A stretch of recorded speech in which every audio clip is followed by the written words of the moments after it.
Olá, estudantes.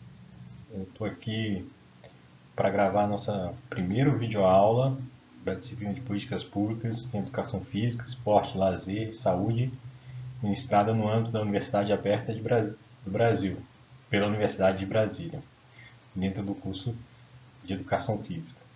Essa é a primeira videoaula e a primeira parte da videoaula, né? Então, posteriormente, nós teremos uma parte complementar a essa que agora estou dando início aqui. Espero que vocês aproveitem.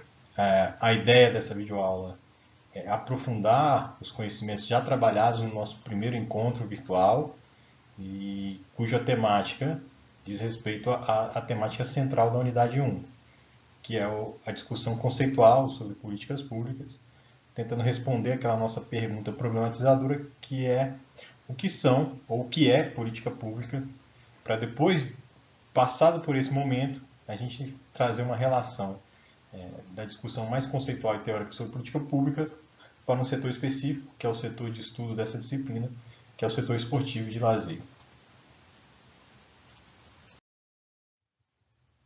Em especial, para essa videoaula, essa primeira parte e a segunda parte, eu vou estar trabalhando com um texto de referência, o artigo Para estudar políticas públicas, aspectos conceituais, metodológicos e abordagens teóricas.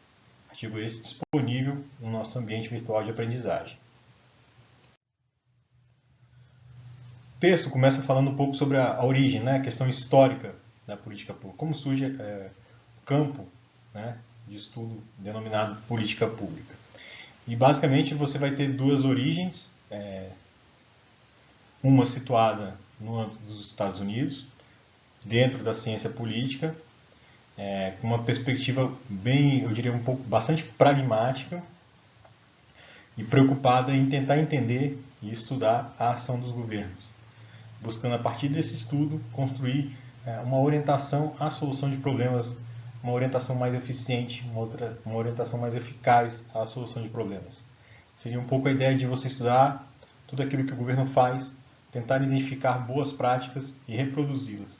E no caso das práticas que não venham a ser bem sucedidas, você tentar estabelecer uma avaliação e mecanismos de correção. Então a ideia aqui é uma ideia de um estudo bastante aplicado àquilo que de fato acontece, né, à ação governamental. Ao passo que quando a gente vai olhar para uma outra origem das políticas públicas, mais vinculada à região europeia, ao continente europeu, ali a gente vai ter, até pelo um pouco da tradição presente nas universidades daquela região, nós temos a presença da política pública diretamente atrelada a uma discussão, a uma preocupação também de uma discussão teórica acerca de qual é o papel do Estado, qual é o papel do governo, né? Com uma menor influência do pensamento positivista e com os resguardos críticos ao viés liberal. Então, até porque, a gente vai ver isso daqui a pouco, vou citar isso, mas na Europa há uma relação muito forte entre o estudo da política pública e o modelo de Estado de bem-estar social. Né? A política pública ela aparece tanto nos Estados Unidos quanto na Europa num período pós-guerra, né? E o continente europeu é, digamos assim, o mais afetado pelas grandes guerras. E a resposta a isso é a construção, a elaboração de um estado de bem-estar social. E junto a isso vem a preocupação com quais são as responsabilidades do Estado e dos governos que ocupam o Estado dentro desse modelo de estado de bem-estar social. E, em certa medida, o Estado vai agir e se fazer presente a partir das políticas públicas. Por isso, esse interesse em discuti-la no âmbito da sociedade europeia, da comunidade europeia. Aqui no Brasil, de certa forma, um pouco com certo anacronismo, com certo atraso, essa discussão a discussão em torno das políticas públicas vai se dar de forma mais proeminente a partir das décadas de 1980, né? E a gente vai identificar um crescimento em torno dessa temática, com ela extrapolando, digamos, o âmbito da ciência política e se estendendo às ciências sociais, às diferentes áreas, né? Basta a gente pegar o nosso exemplo aqui, nós estamos num curso de formação inicial em educação física discutindo a temática das políticas públicas. Esse crescimento, esse transbordamento para outras áreas de conhecimento, vai se dar sobretudo a partir dos anos 2000, né? Quando o Brasil também sofre uma influência aí do pensamento neoliberal, onde começa a aparecer as propostas de reforma do Estado a partir de uma concepção generalista que também está atrelada a determinadas correntes teóricas que se debruçam sobre o estudo das políticas públicas. Então, esses seriam alguns exemplos da origem da política pública. Eu já antecipei isso no slide anterior, mas há uma relação, embora a gente não possa circunscrever a política pública ao estado de bem-estar social, existe política pública fora do estado de bem-estar social, mas, como eu disse, há uma forte relação entre esse modelo Constituição do Estado e o campo de estudo das políticas públicas por elementos que eu acabei de descrever. Uma outra questão importante é política pública é um conceito ambientado no Estado contemporâneo.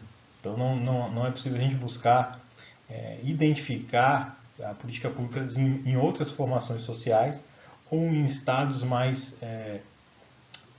remotos, né? Digamos um estado absolutista, um estado ainda pouco desenvolvido. Né? A política pública é um conceito que se desenvolve a partir de um estado mais estruturado, de um estado mais recente. Qual seria a importância, né? Tentando justificar o porquê de estudar as políticas públicas. O autor do texto ele vai trazer duas justificativas, dois aspectos de bastante importância, muito interessantes. O primeiro, ele vai dizer, é importante conhecer como se dá a política pública, como se dá a ação estatal, porque isso garante uma ação cidadã mais qualificada.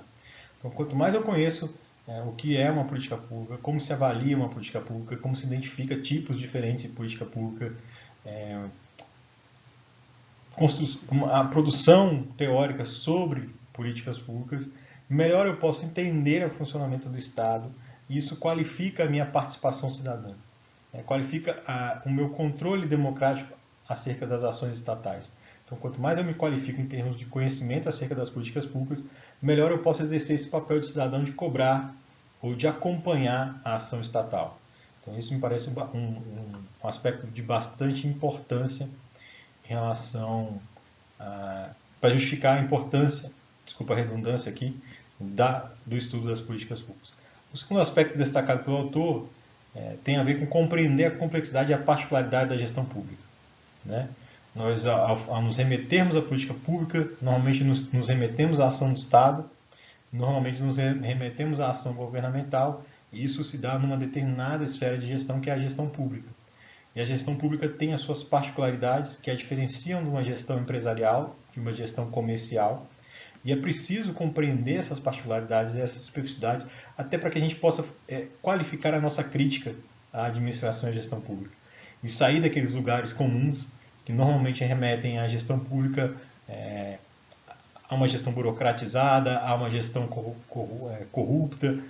Isso são generalizações indevidas e que muitas vezes são realizadas quando a gente se fia muito ao senso comum, ao invés de tentar se aprofundar em conhecer melhor o que vem ser a dinâmica e o funcionamento da gestão pública. Um outro aspecto importante que o autor vai destacar ao conhecer melhor a gestão pública, a gente também foge de soluções fáceis, de soluções simples para a resolução de problemas que são complexos no âmbito da gestão pública. Em relação ao conceito de política pública, o autor vai trazer na primeira parte do texto algumas proposições, mas a principal proposta, pressuposto, hipótese do autor é de que a política pública é uma resposta a um problema político. Então, ela é uma resposta a um problema que ganha essa dimensão de um problema político. É importante aqui ressaltar que ganha essa dimensão de problema político porque nem todos os problemas da sociedade vão de fato ganhar essa dimensão. Nós temos, sobretudo um país periférico, em países ainda com um grau de desenvolvimento mais baixo, como é o caso do nosso país, o Brasil, você vai ter um leque de problemas, um leque de necessidades sociais muito amplo. E é difícil as políticas públicas conseguirem atender satisfatoriamente a todo esse amplo leque de problemas e necessidades. Nesse sentido, alguns problemas vão ganhar maior evidência, e aí há alguns aspectos que a gente vai estudar daqui a pouco que garantem esse caráter de maior evidência a determinados problemas e necessidades sociais. Ao ganhar essa maior evidência, ele se torna de fato um problema político e passa a entrar numa agenda política ou numa agenda governamental ou numa agenda pública que passa a ser alvo de políticas públicas, né? Um outro aspecto importante que o autor vai destacar é a gente não compreender equivocadamente política pública enquanto um sinônimo de política estatal, né? Há a presença do Estado na regulamentação das políticas públicas, na organização das políticas públicas, mas o que dá o sentido à política pública é, de fato, aquilo que ela traz como objetivo, o seu sentido público, ou seja, o seu sentido de atender algo que é de todos, de levar ou de universalizar um direito que é de todos, né? Ou de estender um serviço à sociedade que deva estar ao alcance de todos. Nesse sentido, por vezes, nós vamos ver no funcionamento das políticas públicas a participação, sim, da sociedade, da iniciativa privada, de parcerias entre o Estado e a iniciativa privada. Então, isso é muito comum no âmbito das políticas públicas. Uma outra observação que o autor faz: as políticas têm implicações diferenciadas para diferentes setores da sociedade. Acho que isso é bastante evidente, mas cabe aqui reforçar. Nós vivemos num país extremamente desigual, e essas desigualdades socioeconômicas vão gerar diferentes capacidades dos setores da sociedade de interferir na ação governamental, de inserir seus problemas ou seus interesses dentro daquela agenda que vai ser atendida pelas políticas públicas. Portanto, as políticas públicas acabam tendo efeitos distintos dentro desses diferentes setores da sociedade, o que está diretamente relacionado à sua capacidade de pressão, ao capital político, ao capital econômico que esses diferentes setores possuem. As respostas do poder público aos problemas políticos não são necessariamente soluções adequadas. Aqui é a ideia de que o gestor ele tem um tempo de resposta que não é um tempo muito extenso, né? Então, muitas vezes, o gestor ele deve agir rapidamente diante de determinados problemas, de determinadas circunstâncias que acometem o Estado, e diante desse cenário, um cenário de uma ação mais imediata, de uma ação mais rápida, nem sempre ele consegue ter a maior clareza e o tempo necessário para estudar as melhores soluções e opções para orientar a sua ação, né? Então, por vezes, as escolhas feitas pelo Estado são escolhas inadequadas no âmbito das políticas públicas. É claro que aqui eu estou dando um exemplo de um gestor que foi levado, digamos, a uma escolha inadequada pela falta de tempo necessário, pela necessidade de agir. Mas essas escolhas inadequadas também podem acontecer por opções ideológicas de um determinado governo que está ocupando o Estado num determinado momento, uma determinada conjuntura social e política. Uma política compreende um conjunto de ações. Acho que é outra observação importante desse autor, porque muitas vezes nós somos levados a confundir ações isoladas com uma política pública. As ações elas compõem uma política pública, mas elas não são a política pública em si, né?